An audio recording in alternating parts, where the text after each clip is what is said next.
Welcome back to the Manifesting Love Masterclass. This is the final module. And I know you're probably like, Alexa, we did all of this work on me, but what about the person? Like, what about the person I'm calling in? I got you. There is a very, very intentional reason why I put this module last. Because what do we start doing when we focus on the person and the relationship we're trying to manifest? We stop focusing on us, right?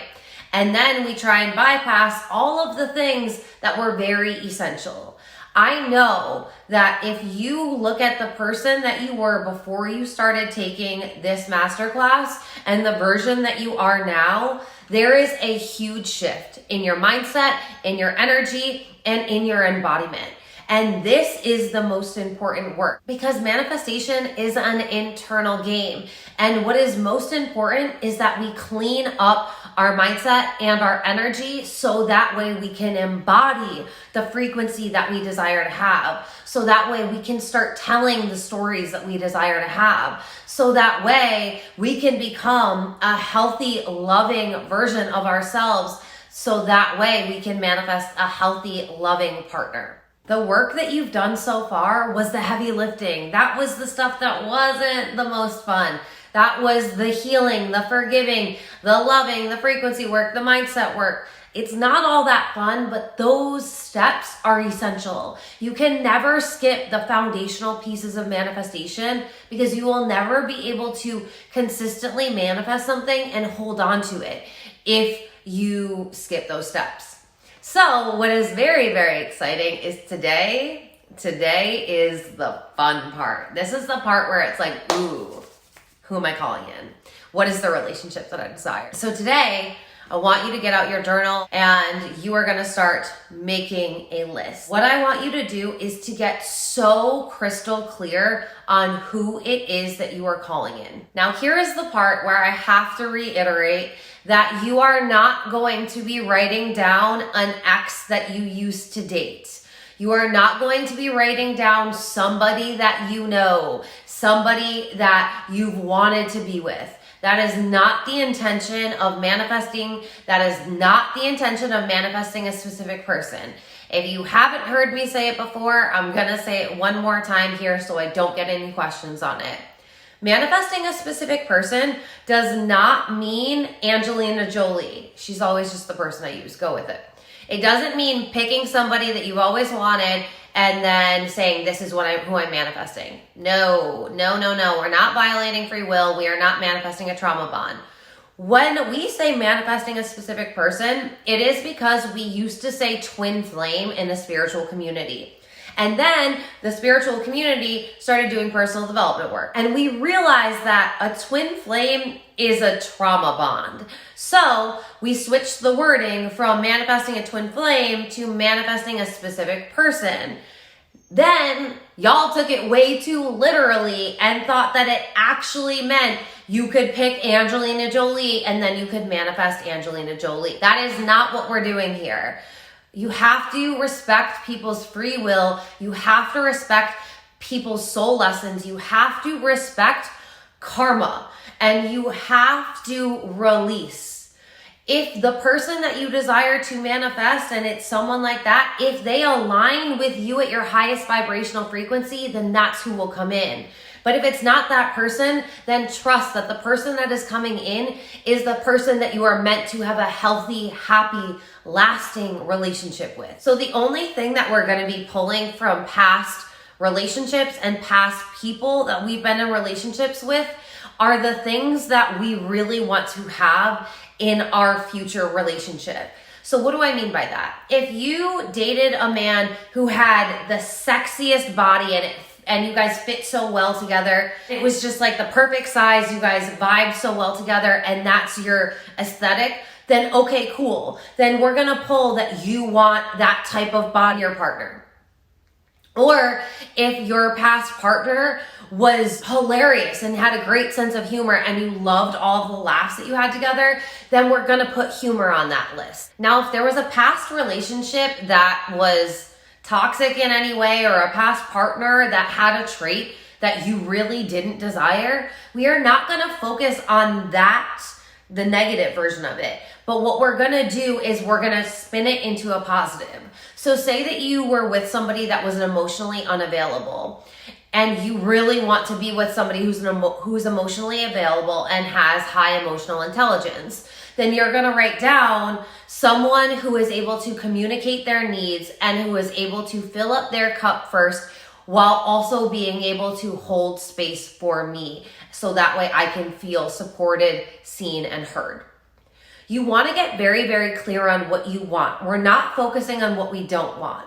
So I want you to pull evidence from your past that you are very clear on that you desire to have in your relationship. So the questions I want you to ask yourself are, what are the physical traits that I desire in my partner? What are the personality traits that I desire in my partner? What are their interests? What are their hobbies? What activities do we do together? What does a day in our relationship look like? What is our sex life like? Because that's important, right? What are the non-negotiables? There are things, and we're all different, but there are things that you will not compromise on. For me, I will never date someone that smokes cigarettes. That is not even an option. That is a no, a hard no. That's what I mean by a non-negotiable. Make sure you're aware of what your non-negotiables are. So that way, if anyone comes in that is attracted to you, if they have that non-negotiable, you know, no. A lot of people think that if they get super specific with the person that they're trying to call in, that they're going to like miss somebody, because it's like, oh my God, this is like, this person can't be real. But I want to tell you, the more clear that you are on the person that you desire to manifest, the more clear it is to the universe who you're calling in. There are certain things that you absolutely desire, and then there are certain things that are non-negotiables, and there are things that can be fluid, right? But when you are very clear on who you desire, what they're like, what your relationship is like, what the dynamics are, that's when the universe is like, oh, okay, yeah, I know exactly who they want, and they can easily bring them in. Now, one thing I want to say here, if you haven't been in my world, if you are familiar with the human design world, and if you've been taught the lies that trendy human design teach, and if you've heard of specific or non-specific manifestation based on your human design type, I want you to know, as someone who has given hundreds of human design readings, who does not follow trendy human design, who learned it from the source, that is completely made up. It is a lie. It does not exist in the human design system. The arrow that they are pointing to talks about your perspective. It has nothing to do with manifestation, nothing at all. So don't think because I'm asking you to get specific and you're a non-specific manifester that that's not going to work for you. No one is a specific or a non-specific manifester, and manifestation is always this or something better.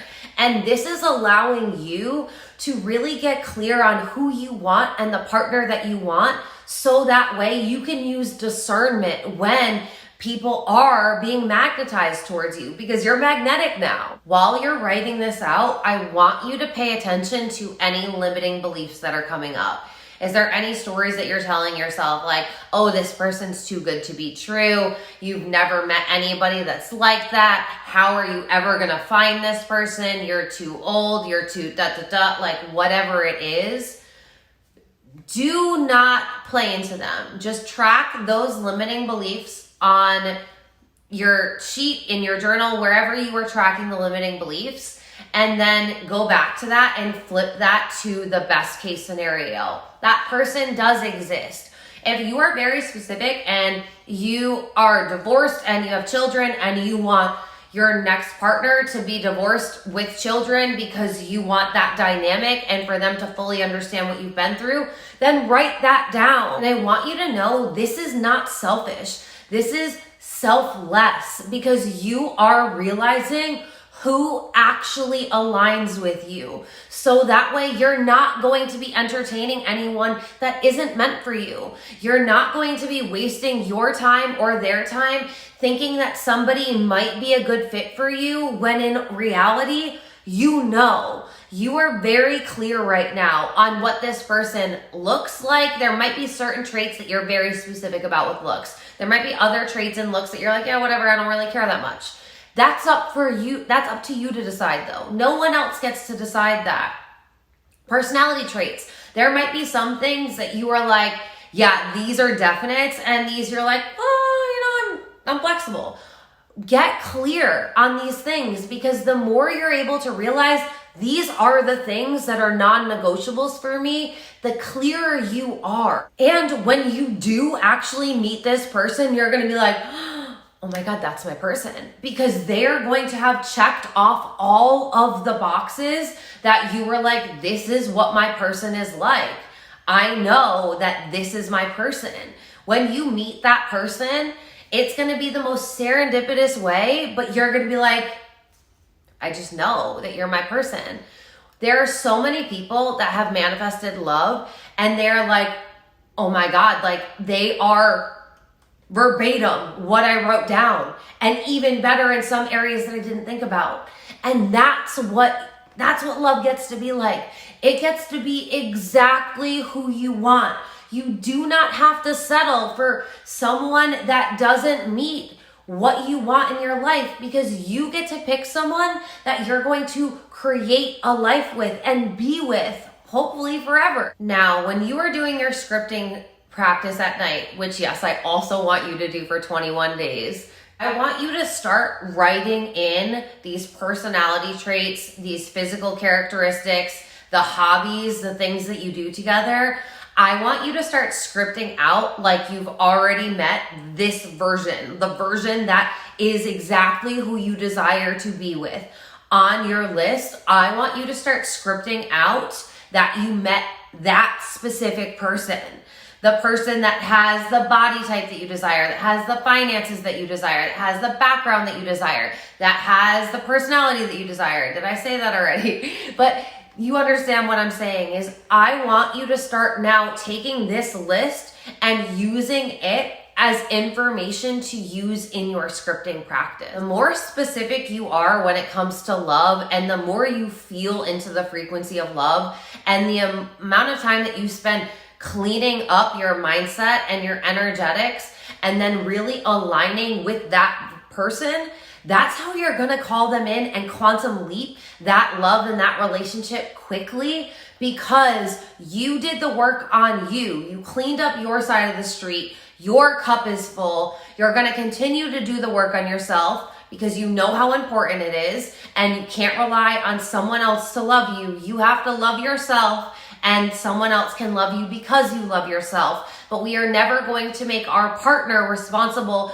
for giving us all of the love that we need, because that is our job. It is not the responsibility of our partner. Come back to any of these videos that you need, any of the practices that you need. Allow yourself to really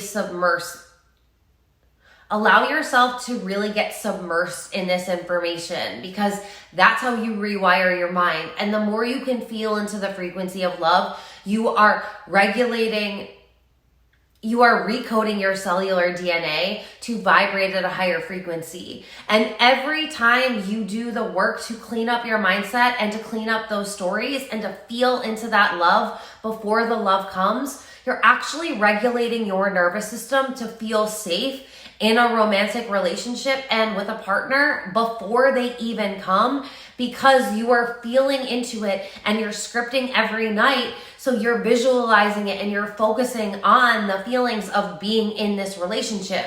So if there's any unsafety in your body, you're gonna clean it up by doing this work. It all takes repetition though. It's not something that you're gonna do once and be done with. That's not how personal development works.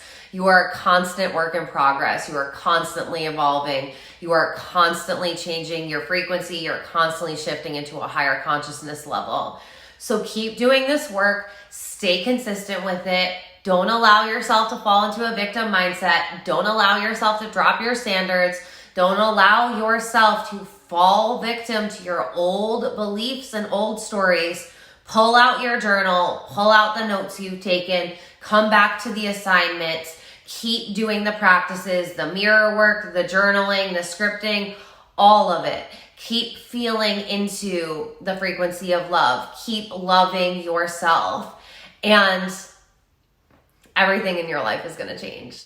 Okay, that is the end of the Manifesting Love Masterclass. If you haven't yet updated me on your progress or how things are going for you, send me a DM on TikTok or on Instagram. I love to hear from you, and I am so excited to hear about all of the love that you've been manifesting. I love you guys so much. We'll talk soon.